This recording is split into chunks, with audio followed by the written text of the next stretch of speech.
Hello everyone, कैसे हैं आप लोग। आज की इस वीडियो में मैं आपके साथ okay play India limited company के मार्च क्वार्टर फोर रिजल्ट को डिस्कस करने जा रहा हूं। कंपनी ने अपने क्वार्टर फोर रिजल्ट को 9 अप्रैल की नाइट में डिक्लेयर किया है। यहां पर जो मैंने कंपनी का रिजल्ट ओपन किया हुआ है ये कंसोलिडेटेड रिजल्ट है। यहां पर जो आपको अमाउंट नजर आ रही है ये सारी की सारी अमाउंट यहाँ पर लाख में मेंशन है। इसको मैं आपको करोड़ में कन्वर्ट करके बताऊंगा। हमें इस रिजल्ट में केवल 3 सेक्शन पर फोकस करना है। पहला सेक्शन है मार्च 2025 का सेक्शन, ये वो रिजल्ट है जो कंपनी ने अभी 9 अप्रैल को डिक्लेयर किया हुआ है। ये दूसरा सेक्शन है दिसंबर 2024 का रिजल्ट, और थर्ड जो सेक्शन है यहाँ पर मार्च 2024 का रिजल्ट है। तो हमें केवल इन 3 सेक्शन पर ही अभी फोकस करना है। तो चलिए वीडियो को स्टार्ट कर लेते हैं। सबसे पहले बात कर लेते हैं कंपनी की इस क्वार्टर में रेवेन्यू कितनी जनरेट हुई है। देखिए, इस क्वार्टर में कंपनी ने अपने मेन बिजनेस से 57 करोड़ का जो है रेवेन्यू जनरेट किया है। प्रीवियस क्वार्टर दिसंबर 2024 में देखेंगे तो 32 करोड़ का यहाँ पर रेवेन्यू जनरेट हुआ था। प्रीवियस ईयर मार्च 2024 में देखेंगे तो 60 करोड़ का यहाँ पर रेवेन्यू जनरेट हुआ है। इसका मतलब है कि कंपनी के रेवेन्यू को अगर हम year on year wise compare करते हैं तो कंपनी के रेवेन्यू में 5% की गिरावट देखने को मिली हुई है, जो कि इसके लिए क्या है, एक नेगेटिव पॉइंट है। बात कर लेते हैं अदर इनकम के बारे में। देखिए, इस क्वार्टर में कंपनी ने 1 करोड़ की अदर इनकम जनरेट की है। प्रीवियस क्वार्टर दिसंबर 2024 में देखेंगे तो 0.02 करोड़ की यहाँ पर अदर इनकम जनरेट हुई थी, और प्रीवियस ईयर मार्च 2024 में 0.25 करोड़ की यहाँ पर अदर इनकम जनरेट हुई है। इसका मतलब है कि कंपनी की जो अदर इनकम है उसमें एक अच्छा खासा इजाफा देखने को मिल रहा है इस क्वार्टर में। बात कर लेते हैं टोटल रिवेन्यू के बारे में। कंपनी के रिवेन्यू फ्रॉम ऑपरेशंस को जब हम अदर इनकम से ऐड कर देते हैं तो निकल कर आ जाता है टोटल रिवेन्यू। इस क्वार्टर में कंपनी की टोटल रिवेन्यू 58 करोड़ देखने को मिली हुई है।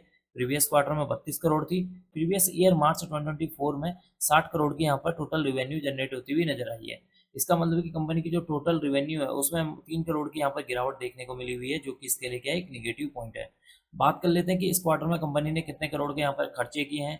इस क्वार्टर में कंपनी ने 55 करोड़ के खर्चे किए हैं। प्रीवियस क्वार्टर में 32 करोड़ के खर्चे थे। प्रीवियस ईयर दिसंबर 2023 में यहाँ पर 56 करोड़ के खर्चे देखने को मिले हुए हैं। इसका मतलब है कि कंपनी के खर्चों को भी अगर हम year on year wise compare करते हैं तो कंपनी के खर्चों में 1.78% की गिरावट देखने को मिल रही है, जो कि इसके लिए क्या है, एक और नेगेटिव पॉइंट है। बात कर लेते हैं कि कंपनी का जो ऑपरेटिंग प्रॉफिट कितना हुआ है इस क्वार्टर में।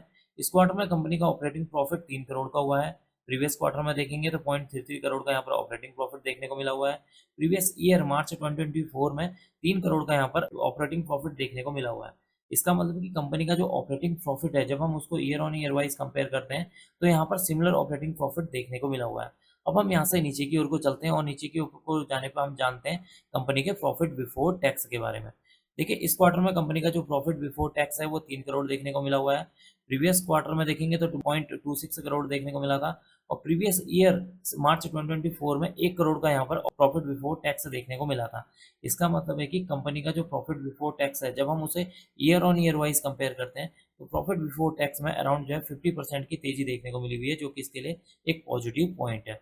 अब हम यहाँ से चलते हैं कंपनी के नेट प्रॉफिट के बारे में कि कंपनी का टोटल इस क्वार्टर में कितने करोड़ का यहाँ पर नेट प्रॉफिट हुआ है। तो इस क्वार्टर में कंपनी को जो है 2 करोड़ का यहाँ पर नेट प्रॉफिट देखने को मिला हुआ है। कंपनी का जो प्रीवियस क्वार्टर में 0.72 करोड़ का नेट प्रॉफिट था। प्रीवियस ईयर मार्च 2024 में 0.71 करोड़ का यहाँ पर नेट प्रॉफिट देखने को मिला था। इसका मतलब है कि कंपनी के नेट प्रॉफिट यानी कि मुनाफे को अगर हम year on year wise compare करते हैं तो कंपनी के मुनाफे में 181% का जंप देखने को मिला हुआ है, जो कि पॉजिटिव पॉइंट है। तो कंपनी का मुनाफा यहाँ पर बढ़ता हुआ नजर आया है, लेकिन कंपनी का जो सेल्स है वो यहाँ पर गिरती हुई नजर आई है, या कंपनी का जो रेवेन्यू है वो यहाँ पर गिरता हुआ नजर आया है। अब हम यहाँ से नीचे की ओर को चलते हैं और जानते हैं कंपनी के ईपीएस के बारे में। देखिए, इस क्वार्टर में कंपनी का ईपीएस यहाँ पर 0.07 पैसे देखने को मिला हुआ है। प्रीवियस क्वार्टर में 0.02 पैसे है। प्रीवियस ईयर मार्च 2024 में यहाँ पर 0.01 पैसा यहाँ पर ईपीएस देखने को मिला हुआ है। इसका मतलब है कि कंपनी के ईपीएस को जब हम year on year wise compare करते हैं तो यहाँ पर एक अच्छी खासी जंप नजर आई है, जो कि इसके लिए क्या एक पॉजिटिव पॉइंट है। तो कुल मिलाकर कंपनी का जो रिजल्ट है वो काफी मिला जुला देखने को मिला हुआ है। एक तरफ कंपनी की जो रेवेन्यू है उसमें 5% की गिरावट देखने को मिली हुई है। कंपनी का जो टोटल रेवेन्यू है उसमें जो है 3% की गिरावट देखने को मिली हुई है। कंपनी का जो प्रॉफिट बिफोर टैक्स है उसमें जो है 50% की जो है तेजी देखने को मिल रही है। कंपनी का जो नेट प्रॉफिट यानी कि मुनाफा है उसमें अराउंड जो है 181% की तेजी देखने को मिल रही है। तो कुल मिलाकर जो कंपनी का रिजल्ट है वो मिला जुला देखने को मिल रहा है। अब मैं इस वीडियो को यहीं पर एंड करूंगा। उम्मीद करता हूं कि आपको यह वीडियो पसंद आई होगी। अगर आपको यह वीडियो पसंद आई तो please like share and subscribe करना ना भूलें। Thank you.